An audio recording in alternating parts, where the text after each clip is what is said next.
In the Peruvian town of Cajamarca, 35-year-old Gerardo resided with his 30-year-old wife Laura and their 5-year-old daughter Blanca. Laura took care of the house, and Blanca, while Gerardo, a respectable and hardworking guy, managed a grocery store in the town center. Despite Laura's occasional dominance, their marriage had been very peaceful, as Gerardo was an incredibly kind and affectionate man. Upon observing his wife's irritation, he gently but firmly reminded Laura to calm down. Thus, throughout their more than 5 years of togetherness, there have never been significant arguments. Welcome to USA Stories channel.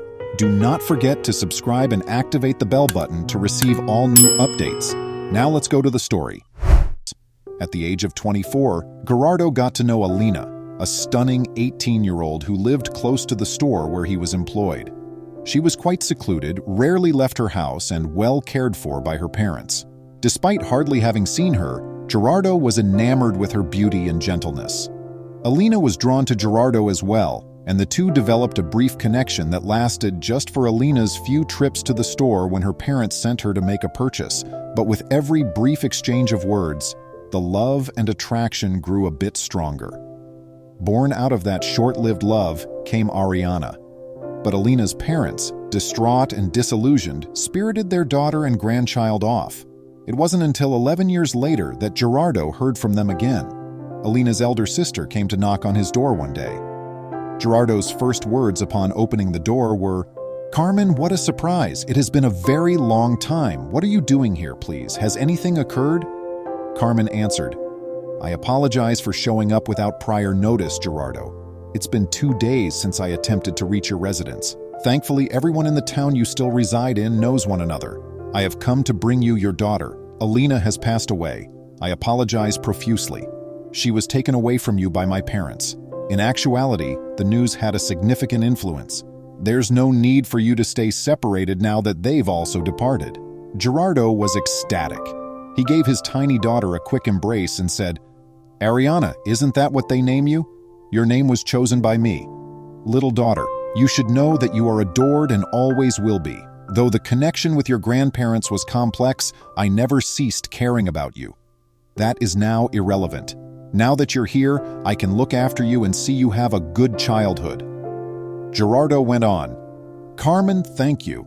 I have no idea how to express my gratitude for giving me my darling baby. With all my heart, thank you." Since Ariana and Gerardo were dependent on one another, Carmen felt relieved to have left her niece with her father when she departed. But not everyone was happy with Ariana's arrival. It comes out that Laura, her stepmother, was extremely agitated, enraged, and jealous. "Love, look, I present to you Ariana, my eldest daughter," Gerardo told his wife as soon as he shut the door of his home. "I believe I have always informed you about her. Her aunt has sadly brought her to live with me after her mother passed away, so she doesn't feel abandoned and powerless. Thus, I kindly request that you help her feel at home." Laura disagreed right away. "So, other from you, she has no family? I don't think this is correct. How could her aunt just bring her that way to my house? Remember that I am the one who controls who enters and leaves this house. Furthermore, you never know what tricks this chick may pull, should she indeed be your daughter." "Laura, dear, I don't have to explain anything about Alina's family," Gerardo said in his usual strong but calm and compassionate tone, seeming a little irritated by Laura's harsh tone. "All I will say is that they are individuals with impeccable reputations. That's precisely the reason they were so harsh about the blunders Alina and I made when we had our covert encounter. I don't think the family would send a child who isn't my daughter to live with me, nor would they fabricate such a terrible deception about Alina's passing. Ariana is moving in with folks she doesn't know after losing her mother already. Therefore, if you could simply adjust your tone, we can live in harmony." That was the end of the talk. After moving into her new room, Ariana sobbed on the bed until she passed off. Laura made Ariana's life terrible during the next few days. She forced her out of the room where she played with her younger sister, shouted at her, left her without food, and chastised her for what little she did eat. Unfortunately, Ariana remained silent, possibly due to shame or a fear of receiving criticism once more. Ariana was treated like a servant by Laura, While Laura slept, she made her sweep the floors, clean the bathroom, and tend to her younger sister. Laura once requested that Ariana bring a glass of water to the couch for her. The girl stumbled over Laura while she was walking. The glass shattered as the girl fell to the ground, with tiny fragments breaking not far from Blanca's play area. Laura, of course, altered the entire narrative. "Gerardo, I can no longer tolerate that girl and her nonsense," she said to him when he got home from work. "She almost harmed Blanca. She flung the glass of water I asked her for into the floor." The glass broke and fragments landed extremely near to Blanca's playing area.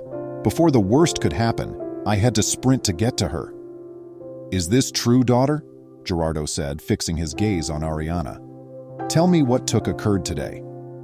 Ariana merely stared at her father while remaining utterly quiet and filled with tears. "Ariana, please tell me something," demanded Gerardo.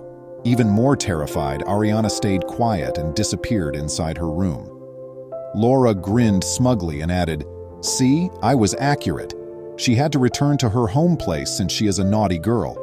Gerardo, you won't allow her to harm Blanca, will you?" Gerardo only gave Laura a doubtful glance and remained silent. That day, as Blanca and Gerardo were playing in the yard, Gerardo asked her, behaving like a wise and perceptive father, "Listen to me, little princess. Tell me something. Does Ariana's playing appeal to you? How does she handle you?" Joyfully, the girl answered, "Yes, Daddy. Playing with my sister is so much fun. She tells me tales, plays Princess Castle, and teaches me a lot of new things. I hope she stays here forever." That's when Gerardo knew his concerns about Laura's intentions to deceive and manipulate him were founded. He departed early the following day for work, but Laura had no idea that her husband had waited in the rear of the home, listening to everything she said to Ariana that was nasty. "Orphan, you'll see. You will soon be parted from by my spouse. You are not the sister of my daughter. Who knows? Maybe your biological father. It's likely that your mother misled everyone by claiming that Gerardo is your father. Your grandparents knew her daughter, which is why they left the town."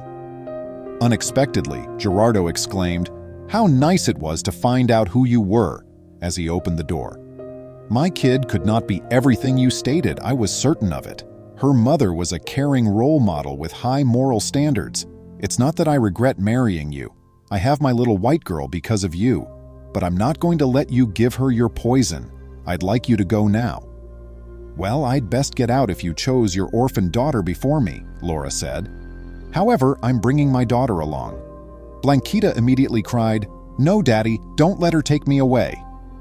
"My daughter told you so. You cannot make her go with you against her will. Leave this place, we'll see you in court." These were Gerardo's final remarks. Now, friends, share your thoughts on this tale with us. How do you feel about Laura's mindset? If you were Gerardo, how would you have responded? Please share your response in the comments box so that everyone may see it. In order to be the first to know when we publish a new story, don't forget to turn on the notification bell. Please remember to subscribe to our channel, give us a thumbs up, and turn on the notification bell so you won't miss any of our videos. If you enjoyed the tale, the next video that plays on your screen will probably move you too.